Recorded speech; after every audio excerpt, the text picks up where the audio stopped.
Almost 3 years after he died in a tragic shooting in Atlanta, Davon Daquan Bennett, alias King Von, is still a hot topic in the rap scene. Apart from having his music still being released even in 2023, the Chicago rapper has been in the news after his private life was made public. He was implicated in various homicides and alleged crimes related to the Chicago gang scene, even earning the title of a serial killer. It's safe to say that many people, especially fellow rappers, were afraid of him. So why exactly were rappers scared of King Von?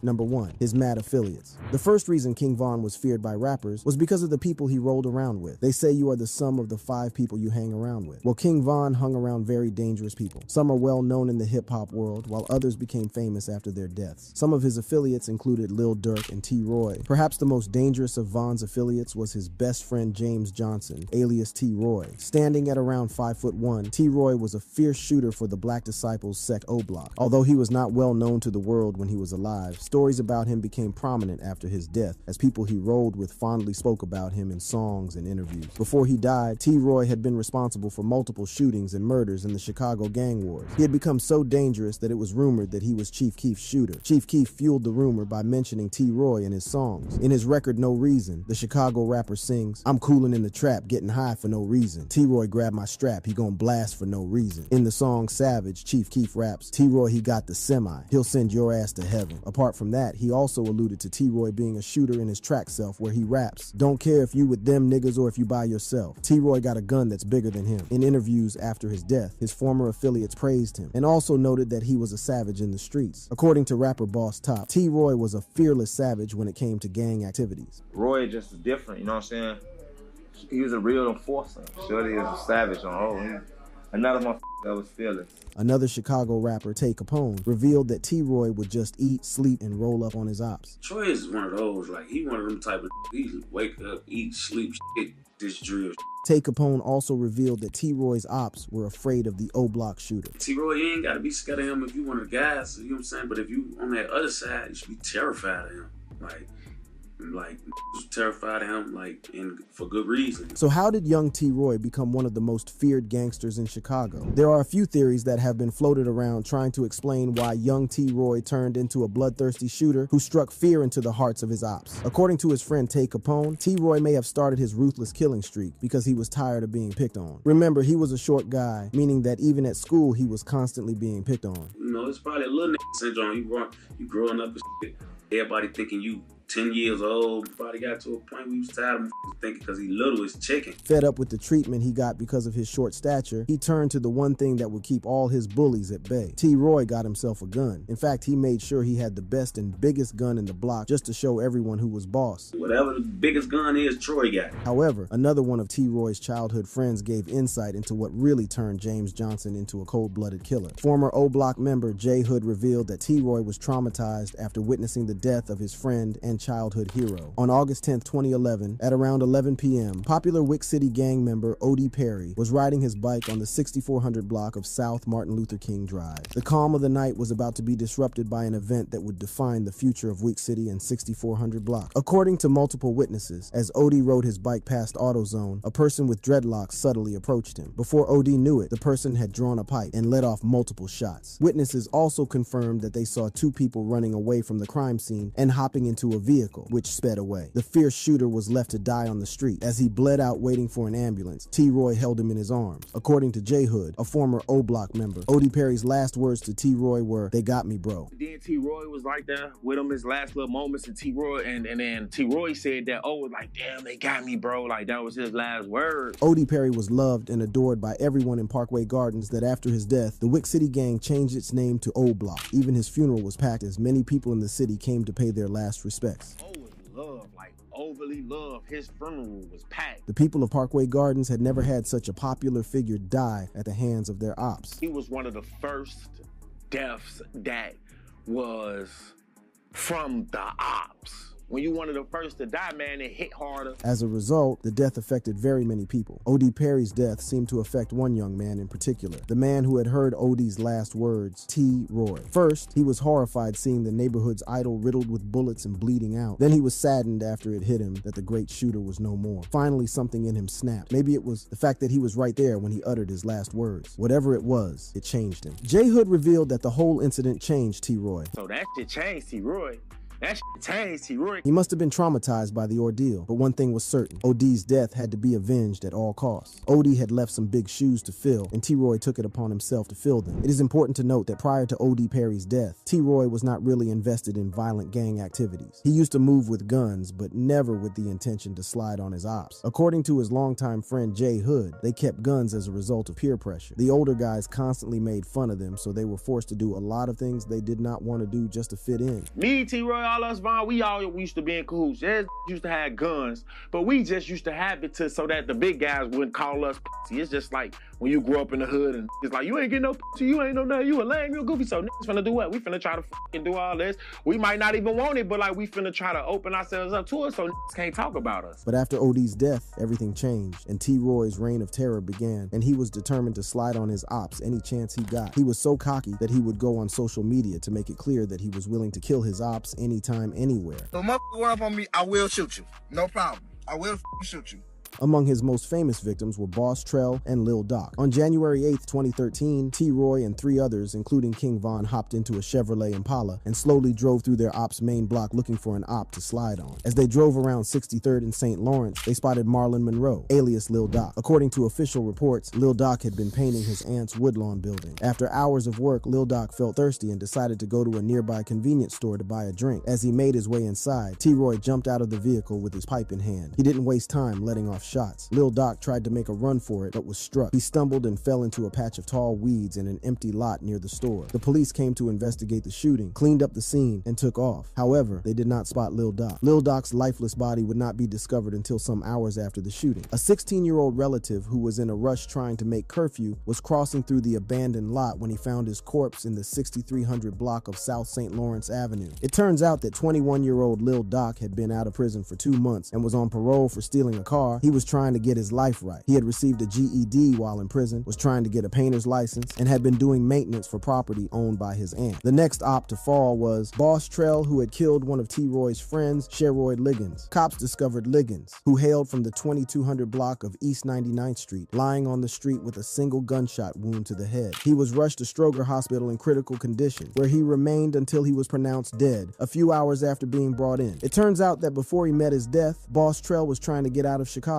He had lived by the gun and knew that he would die by the gun. The cycle of gang violence in Chicago was getting out of hand, and the only way to get out alive was to start life in a new city. It turns out that during the weeks prior to his death, there had been several attempts on his life. First, he had been shot at by OB's 600 members. The following week, he was shot at on different days by King Von and Big A. Having panicked for his life, he decided to start life in a different part of the country. He chose Iowa and bought a bus ticket. However, he would never make it out of Chicago alive. According to Boss Trell's bus ticket, he was set to leave Chicago on November 10th, 2012. Just 3 days before he left, he posted on Twitter that he was eager to start his new life. Can't wait till I get my new start. His excitement was also his undoing as the tweet alerted his ops. There's no way his ops would let him escape from their grip forever. He had to be put down immediately, so a plan was put in motion. Rumor has it that T-Roy and his buddies used a girl to lure Boss Trell from hiding. The girl was supposed to set up a meeting with him the next day. Boss Trell fell for it and arrived at the agreed upon site. However, he was alone as the girl he was to meet was nowhere in sight. Suddenly, a vehicle slowly pulled up a short distance away from him. It quickly dawned on him that he had been tricked and took to his heels. However, his op was hot on his trail with guns already blazing. Unfortunately, he was struck and fell as T-Roy and the rest fled the scene. Just 2 days before he was to leave Chicago, Boss Trell was found face down in an alley in the 2600 block of West 83rd Street with a shot to the back of the head. His ops were more than excited with the news of his death that they took to Twitter to show their delight. Boss Trell thought he could get away from the rap, but who he bump into, one tweet read. Unfortunately, T-Roy would die exactly how he had lived his life. The gang violence and murder that he so proudly lived by also claimed his life. On Valentine's Day 2017, T-Roy and a friend strolled through the 2000 block of East 71st Street in the South Shore neighborhood. As T-Roy and his friend strolled through the streets, their ops, TB and Can't Get Right, were hot on their trail. From the footage, one can see that TB and Can't Get Right were scanning the streets searching for T-Roy. T-Roy and his associate went into a store on 71st Street. Inside the store, he was on one of the aisles having a conversation interaction with his associate. Seconds later, CCTV footage showed TB and Can't Get Right walking into the store and toward their rivals. TB's right hand was slightly behind him, concealing a firearm. Suddenly, TB raised his pipe and shot T-Roy, who then dropped to the floor. T-Roy was then taken to Northwestern Memorial Hospital, where he succumbed to his gunshot wound. Famous rappers who were close to him were shocked and took to Twitter to express their sadness. This included Lil Durk, Lil Reese, 600 Breezy, and Chief Keef. King Von was in prison at the time fighting a murder charge and, in an Instagram Live, revealed that when his mom told him about T-Roy's death, he cried, something the O-Block gang member had not done in ages. Lil Durk is also a well-known dangerous affiliate who has been caught up in gang violence. Although Lil Durk has not been indicted for any criminal acts, there has been wide speculation that he may have had a hand in the death of FBG Cash. FBG Cash relentlessly dissed King Von after his death, even going ahead to disrespect Von's mural. Now I think at some point you take the picture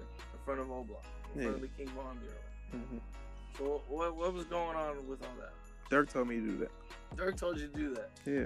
Okay. Lil Durk even sent a cryptic message that everyone assumed was directed towards Cash, telling him to be careful. Don't diss thang if you be lingering and chasing hoes, won't end well. That's March, the Instagram story read. Durk was quick to send a warning to Cash in his song Computer Murderers, where he raps sneaking pics by Von Mural like Lil Bro won't come out and spin. Strangely, rumor has it that when Cash died, he was set up by a woman. This rumor, coupled with the message that Durk sent Cash, is the reason people think Von's affiliate had something to do with Cash's death. This would serve as a clear warning that Von's name was to be respected, even though he was already 6 feet under. Well, apart from T-Roy and Durk, King Von was also feared because of the gang he was affiliated to, O-Block. It is a sect of the Black Disciples and among the most dangerous gangs in Chicago. After joining the rap industry, Von quickly made a name for himself, and since the money was coming in, he started taking care of his fellow O-Block members. He even bought some of them custom-made O-Block chains. Not only was O-Block loyal to Von, they were one big family. O-Block gang members even acted as his security. In an interview, Von's former manager, 100K Track, revealed that he trusted his client's safety with guys from O-Block than he would with anyone else. The gang were willing to go out of their way for Von. In fact, as we will later see, 5 of them are facing potential life sentences because of Von. With O-Block on his side, Von was unstoppable. It is even rumored that O-Block were responsible for the murder of Lil Pab, a close affiliate of Quando Rondo. Remember, Quando Rondo is largely blamed for King Von's death. Although Quando did not pull the trigger that ended Von's life, he dissed the late Chicago rapper in his music, which may have angered Von's guys who were still grieving. His words in an interview with All Around TV may have been the final straw as all hell broke loose and Quando's life became a living hell. In the interview, the rapper said, "However some shit come to me, that's how I'm about to go about that shit. Death threat all you want to, bro. F that shit.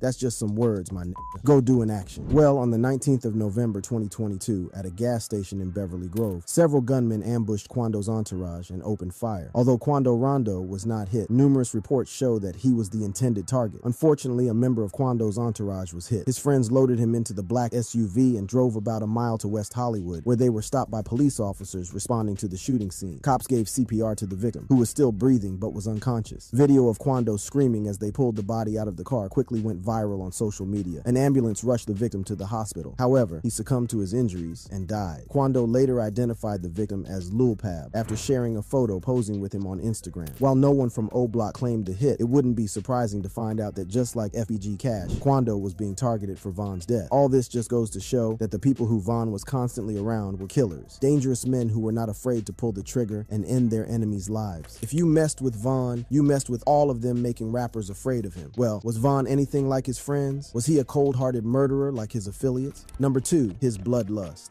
While many of King Von's fans would not like to admit the rapper's criminal past, however, his friends have come forward and revealed his lifestyle in interviews. Apart from that, the feds have uncovered enough evidence tying him to shootings and murders. After Von's death, videos popped up all over YouTube detailing the murders he had carried out. He had even earned the title serial killer. While many deaths and shootings have been connected to the Chicago rapper, there are 3 that the feds have confirmed that Von actually took part in. These involved Gakira Barnes, FBG Duck, and Alexander Weatherspoon. Before we get to the shootings and murders that made King Von feared in the rap industry, it is important to revisit some of his famous brawls. Apart from using guns, Von was also feared because he was never afraid of using his fists. Both in jail and in the outside world, Von was ready to beat up his ops on the ready. Interestingly, some of the fights he was involved in were caught on camera. In this video, Von can be seen walking up to a fellow inmate and attacking him. As Von and his victim trade blows, other inmates intervene and separate them. Another shocking video emerged where Von slipped out of his cuffs and attacked his op. In the video, King Von is seen hurriedly getting up and walking towards an inmate. The two start struggling with their cuffs. After a few seconds, Von can be seen out of his handcuffs and heads towards an inmate. The inmate tries to hide, but Von catches catches him and starts raining blows on the inmate and knocking him to the ground. 2 inmates join in to help Vaughn. Fortunately, prison guards come to the rescue and both inmates are taken out of the bullpen. Well, people were not really surprised when the video was leaked, as Vaughn had a reputation of sliding on ops any chance he got. One thing that baffled everyone, including the prison guards, was how the rapper was able to get out of cuffs. You usually don't really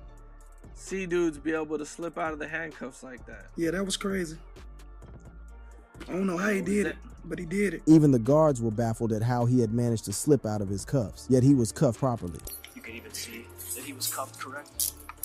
You can see the marks from the cuffs on his arm. Turns out that the inmate who was attacked was 051 Freaky. And according to Lil Reese, Vaughn may have jumped his op because he had a disrespectful tattoo of LL Capone was an up-and-coming rapper who had close ties to Lil Durk. On September 26, 2013, while leaving the recording studio around 6 p.m., LL Capone went to look for his car down the street, and as he was walking down an alley near 70th Street and Stony Island Avenue, he was approached by an individual later identified as Lil Mick from 051 Young Money, a rival gang. Capone was shot and killed. Even outside jail, Vaughn was not afraid Roe get his hands dirty. He was caught on video attacking fellow rapper Quando Rondo. Unfortunately, this altercation saw him get shot and finally lose his life minutes later in a hospital. That day, Vaughn and his entourage flew from New York to Atlanta, where he was set to have an album release party at Opium nightclub for his first album, Welcome to O-Block. After leaving the club, everyone knew that they would all be heading back to their rented Airbnb to call it a night. However, Vaughn had other ideas and took a detour, heading for Monaco Hookah Lounge. Once at the club's parking lot, Vaughn waited for his security to give him the go-ahead to enter the club. As he waited, one of his homeboys notified Vaughn that he had just seen Quando Rondo sleeping in his car. In a split second, Vaughn was out of the car and heading toward Quando's direction. At this point, Quando had exited his car and was on his way to the club. Vaughn, with a few members of his crew behind him, proceeded to attack Quando, knocking him to the ground. Vaughn's guys joined in and started raining blows on Quando as he tried in vain to get away from his attackers. In a split second, one of Quando's homeboys, who was later identified as Lil Tim, appeared from behind their vehicle with a gun in hand and started letting off shots. Vaughn was fatally shot and died during surgery at Grady Hospital in Atlanta. Apart from using his fists, Vaughn was feared because he was a fearless shooter. One of the most talked about murders that cops have confirmed he committed was that of 17-year-old Gakira Barnes. Popularly known as K.I., the teenage girl wreaked havoc on O-Block and its allies. In fact, she is credited for having killed the much-loved O.D. Perry. She even openly bragged about it on social media. She posted insult after mocking O.D.'s death, even thanking him for being target practice. Rumor had it that she had even stolen O.D.'s gun and posted photos brandishing the weapon on social media. These antics angered her ops, especially King Von, who started planning how to kill her. Although she was killed in the same way she had murdered O.D. Perry, K.I., who was later nicknamed the female assassin by blogs, had been a thorn in the flesh for O-Block members. K.I. was part of the Gangster Disciples gang, which was in direct conflict with O-Block. Specifically, she belonged to the STL-EBT set, also known as Tookaville or Tuka Gang. Reports suggest that K.I. wanted to be a social worker when she grew up. In fact, her mother described her as a sweet, loving girl. Although she was already part of STL-EBT from early on in her teenage years, everything changed on the evening of January 12, 2011. K.I.'s close friend was waiting for a bus on the 600 block of East 63rd Street. That friend was Shondale Gregory, popularly known as Tuka. He was gunned down and died on the scene of the shooting. This changed young Gakira Barnes and turned her into a cold-blooded killer that was well respected in the Chirac streets and feared by her ops. It didn't take long for her to become a ruthless killer in the streets of Chicago and was often called Snoop in the streets. The name was in reference to a ruthless murderer on the fictional television series The Wire. Rumor on the street has it that before she died, K.I. had murdered someone by the young age of 14 and might have been responsible for as many as 20 murders. She was hated by her ops and was even referred to as a pest. K.I. was like a pest. I remember her riding on a bike,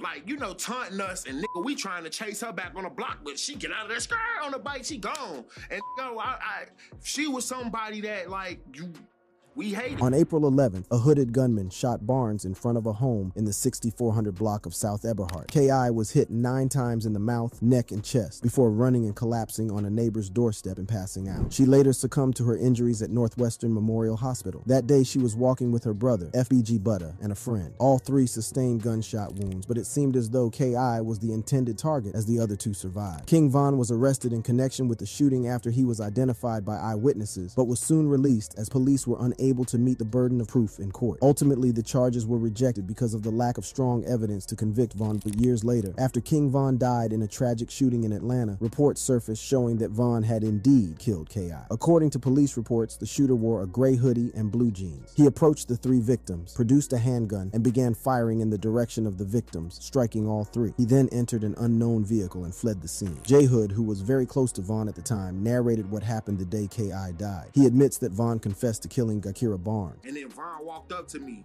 and I shook his hand. He like, look straight. And then I look straight, and I'm like, why are you telling me to look straight? He like, look straight, and what I'm finna say to you, don't look at me after I tell you.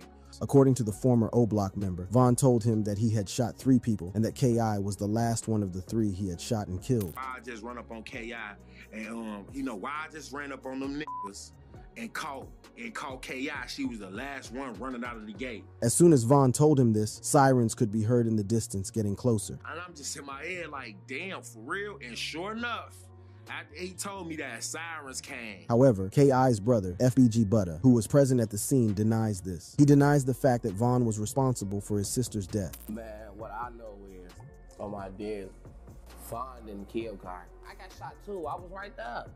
I got shot too. I saw the motherfucker who popped us. He did. Despite strong opposition from Butta, police reports emerged in 2023 showing that he had confessed to cops that Vaughn had indeed killed his sister. According to the documents, Cooperator 3 was also present for and witnessed the murder of his sister Gakira Barnes by O Block member Davon Bennett. This is not the only murder that was connected to the late Chicago rapper. The death of Carlton Weekly, alias FBG Duck, was also linked to Vaughn. However, cops uncovered all this after he had passed away. On August 4th, 2020, news broke out that FBG Duck had been shot and killed at Michigan Avenue and East Oak Street in the Gold Coast area of Chicago. Everyone could tell that it was a hit, and it was not long before 5 members of O Block were arrested in connection to the murder. On October 13th, 2020, the feds raided O Block and arrested 5 men for FBG Duck's murder. These were Charles Liggins, aka C Murda, Kenneth Robertson, aka Kenny Mack, Carlos Offord, aka Lost, Christopher Thomas, aka C Thang, and Marcus Smart, aka Muwap. The 5 were charged with murder, unlawful use of firearms, racketeering, and assault with dangerous weapons. The charges carried a mandatory minimum of life upon conviction. There was even talk of the prosecution seeking the death penalty. The feds revealed that someone had put a $50,000 bounty on Duck's head. However, no one was willing to do it. The informant further revealed that the same individual had bumped up his offer to $100,000. Someone from O Block was willing to part ways with $100,000 in exchange for Duck's death. Well, at the time, Vaughn was making it big in the industry. He may have been the one that put out the bounty. Although the informant did not reveal the individual's name, they told the cops that the said person had rewarded the killers with custom-made O-Block chains. The pieces were starting to fall into place as a video had earlier surfaced on YouTube of none other than King Von giving O-Block members custom-made chains. Apart from this, among all the O-Block members, he was the one who had that kind of money since he had made it big in his music career. After internet sleuths did some digging, they found out that the suspected informant was none other than King Von's little brother, Louis V. Documents from the feds showed that the snitch had been arrested for unlawful use of a weapon on the 17th of August, 2020. Unfortunately, no one else close to Vaughn or even from O Block was arrested on the same day or on the same charge. That left only Louis, who fit the description in the police documents. Apart from that, he also could have known of Vaughn's move on FBG Duck since he was close to him. Rappers now had more reason to be scared of Vaughn as he could place bounties on his enemies. One person was lucky enough to encounter King Von and live to tell the tale. This was none other than Alexander Weatherspoon. On February 5th, 2019, shots were fired in the parking lot of the Varsity, a popular restaurant located in Midtown Atlanta. Cops responded to the incident within minutes and found a 23-year-old man wounded outside a vehicle in the parking lot. The 23-year-old was later identified as Alexander Weatherspoon and had suffered a gunshot wound to his leg. Witnesses told the authorities that an SUV with 300 plastered on the side was seen speeding away from the scene after the shots were fired. Apart from shooting the victim, the rappers also robbed Alexander Weatherspoon of a gold chain and $30,000 and stole his vehicle. In the months that followed, 3 suspects were arrested in connection to the shooting. These were King Von, Lil Durk, and Bezu. Interestingly, Lil Durk was considered the main suspect in this case. It turns out the rapper had 5 charges to his name. These included criminal attempt to commit murder, aggravated assault, unlawful association with criminal street gang to conduct or participate in crime, possession of a firearm during commission of a felony, and possession of a firearm by a convicted felon. Cops alleged that they even had him on camera firing his weapon at Weatherspoon. You see Mr. Banks' arm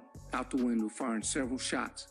at the victim, towards the victim. However, after Von died, all the charges against Lil Durk were dropped. That was not the most shocking part. It turns out that Von would not have beaten the charge. In a statement released by the DA, Mrs. Fawnie Willis, if co-defendant Davon Bennett, aka King Von, had not died in 2020, he would have been indicted for this incident. It was Von who had shot Weatherspoon. Interestingly, Weatherspoon was a member of the Vice Lords gang, which meant that he was an op, and Von knew how to handle his ops with ease. Judging from the people he grew up with and hung around, it is not surprising that Von turned out to be a violent murderer. It is also not surprising that he struck fear into the hearts of his enemies.